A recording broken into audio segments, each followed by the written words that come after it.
قرآن کریم میں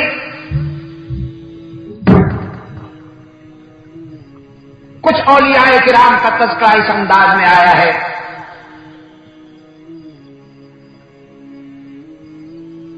فرمایا نحن نقص عليك نبأهم بالحق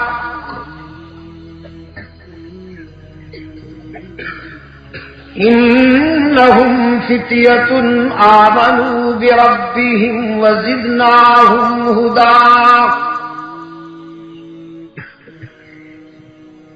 وربطنا على قلوبهم إذ قاموا فقالوا ربنا رب السماوات والأرض لن ندعو من دونه إلها لقد كنا إذا شططا.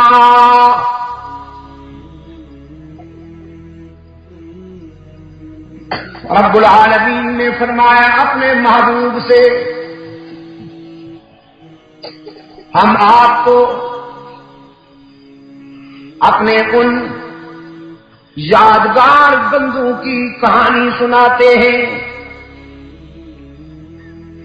جنہوں نے بگڑے ہوئے معاشرے میں جہالت کے اندھیروں میں سچائی کا چراغ اپنے خون جگر سے جلایا. اقتدار کے زیر سایہ برائی پرورش پا رہی تھی. یاد رکھیے پشاور کے دوستو،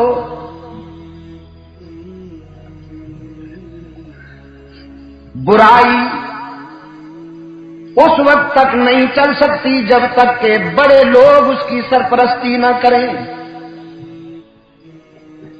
اگر بڑے لوگوں کی نیتیں صحیح ہو جائیں تو برائی کے راستے مسدود ہو جاتے ہیں. فرمایا انہم فتیۃ آمنوا بربہم وزدناہم ھدی. وہ چند نوجوان تھے، نوجوان اولیاء کرام. پشاور والوں، سمجھا تو یہ جاتا ہے ولی اللہ وہ ہوتا ہے جو بوڑھا بالکل سفید بال، جھکی ہوئی کمر، یوں بیٹھا ہو، اس کو ولی اللہ کہتے ہیں. لیکن میں کہا کرتا ہوں ولایت کا اصل سیزن ہی جوانی ہے، ولایت کا اصل موسم ہی شباب ہے. بڑھاپے کے سجدے بھی مبارک ہوں، بڑھاپے کا ذکر و فکر بھی مبارک ہو، لیکن جو بات جوانی میں ہے وہ بڑھاپے میں کہاں. جب شباب ہو، جوانی ہو، اعصاب میں توانائی ہو، شریانوں میں گرم گرم خون کی روانی ہو، اس وقت اگر کوئی اللہ کے حضور جبین نیاز جھکا کر سجدہ شکر بجا لائے، میں کہا کرتا ہوں جوانی کے ایک سجدے کا مقابلہ بڑھاپے کے ہزاروں سجدے بھی نہیں کر سکتے. ٹھیک ہے کہ نہیں؟ سردی میں سکڑے ہوئے دوستوں، میں ابھی کہہ رہا تھا مدنی صاحب سے کہ کم از کم سوچ سمجھ کر آئندہ موسم کا ذرا خیال کرنا چاہیے. ویسے یہاں اگر وہ ہو جاتا، شامیانہ ہو جاتا تو کچھ اور بھی بچت ہوتی. ہماری انجمن کو اللہ اس قابل بنائے کہ شامیانے اگر اس موسم میں پروگرام ضروری سمجھے جائے تو شامیانے ضرور لگنے چاہیے. بڑے بڑے کرسیوں والوں کی کرسیاں الٹی اور یوں الٹی کہ پھر سنبھل نہ سکے. غرور تھا نمود تھی، ہٹو بچو کی تھی صدا. غرور تھا نمود تھی، ہٹو بچو کی تھی صدا. اور آج تم سے کیا کہوں لحد کا بھی پتا نہیں. چند نوجوان معاشرے میں پھیلی ہوئی برائی کے مقابلے میں اٹھ کھڑے ہوئے، اور برائی کیا تھی؟ آستانہ پرستی کی بیماری لاحق تھی پوری قوم کو۔ کیا بیماری؟ آستانہ پرستی کی بیماری لاحق تھی پوری قوم کو۔ ہر قوم نے اپنا اپنا مشکل کشا بنا رکھا تھا، اپنا اپنا دستگیر اور حاجت روا بنا رکھا تھا۔ میلہ لگا ہوا ہے، یہ چند نوجوان علیحدہ ہو کر ایک درخت کے نیچے جمع ہو جاتے ہیں، ذہنی موافقت ہو جاتی ہے، فکری مطابقت ہو جاتی ہے، پکڑ لیے جاتے ہیں، بادشاہ کی عدالت میں پیش کیے جاتے ہیں، گرفتار کر کے لائے جاتے ہیں۔ بادشاہ نے پوچھا تم ہمارے مشکل کشاؤں کے آگے سر نہیں جھکاتے ہو؟ ساری قوم آستانوں پہ جھک رہی ہے، لیکن تمہیں کیا ہو گیا؟ اللہ کے دوستوں نے نعرہ لگایا، ربنا رب السماوات والارض، تمہارے خود ساختہ آستانوں پر زمین جھکانا تو انسانیت کی تذلیل ہے، ہم اس کے آگے جھکنے والے ہیں جو زمین و آسمانوں کا رب ہے۔ ہمارا رب زمین و آسمانوں کا رب ہے۔ لن ندعو من دونه الہا، ہم اس کے سوا کسی کو معبود نہیں مانتے، اس کے سوا کسی کو سجدے کے قابل نہیں سمجھتے۔ وہی ہمارا معبود کون؟ وہی ہمارا معبود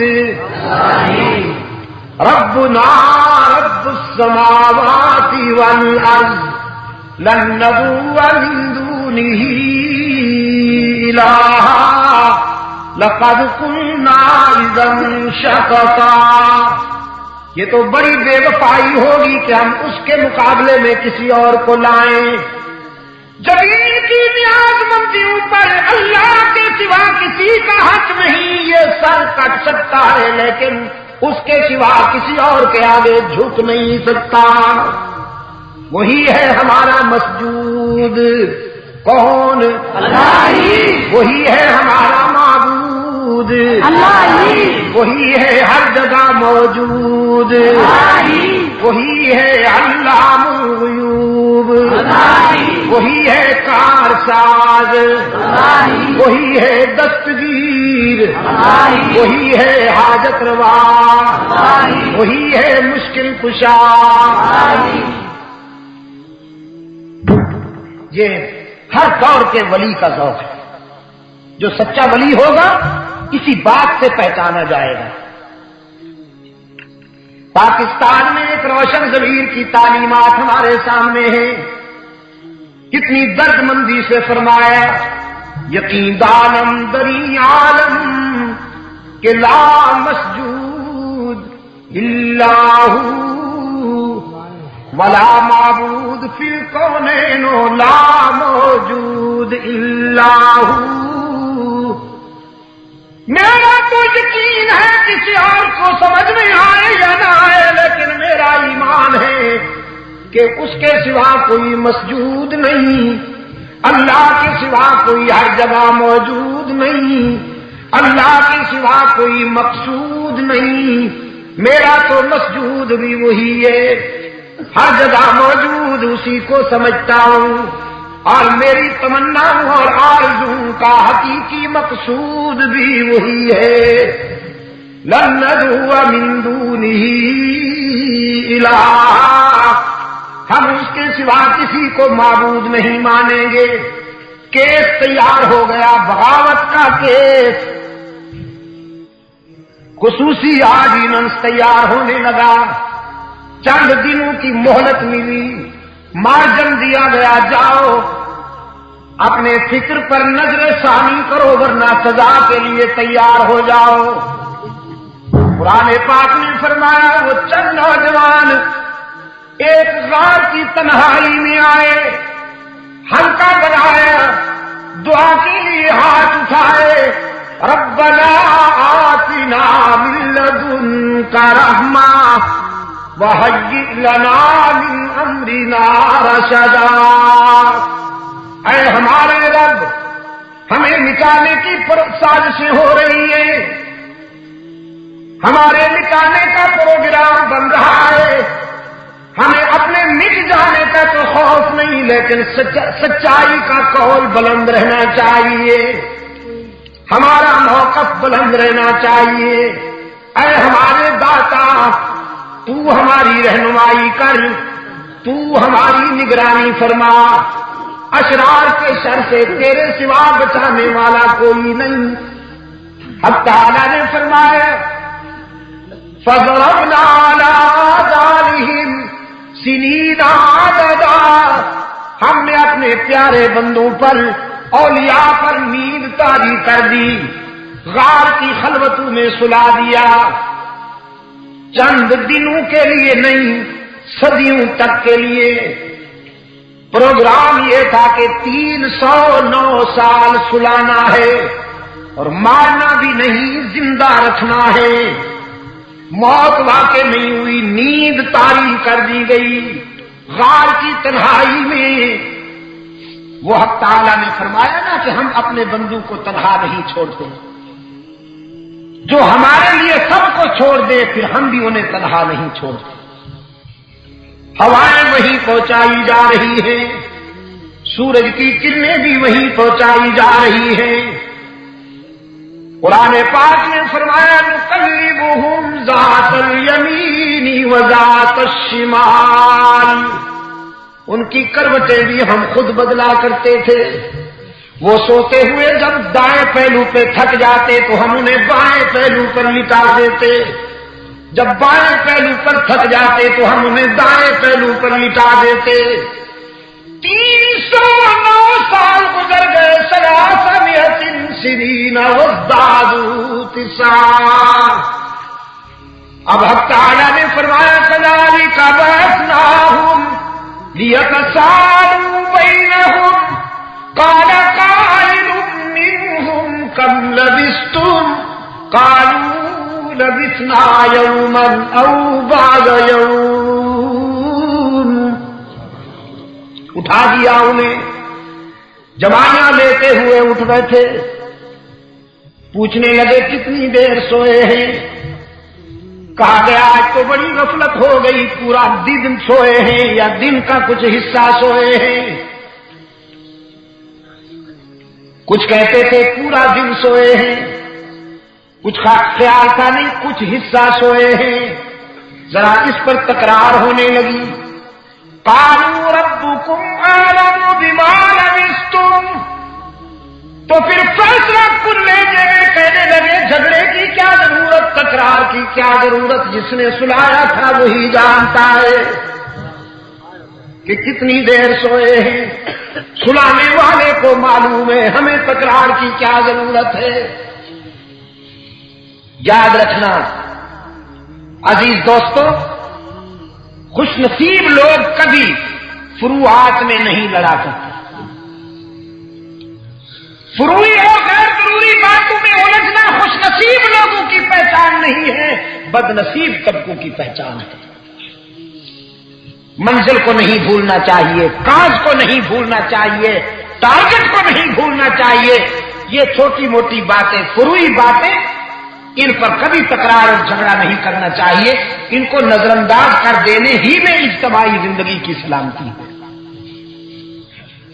فیصلہ ہوا کھانے پینے کے لیے کچھ منگوایا جائے، 309 سال تک سوئے رہے، بھوک نہیں لگی، اب اٹھے ہیں تو کھانے کی طلب ہو گئی۔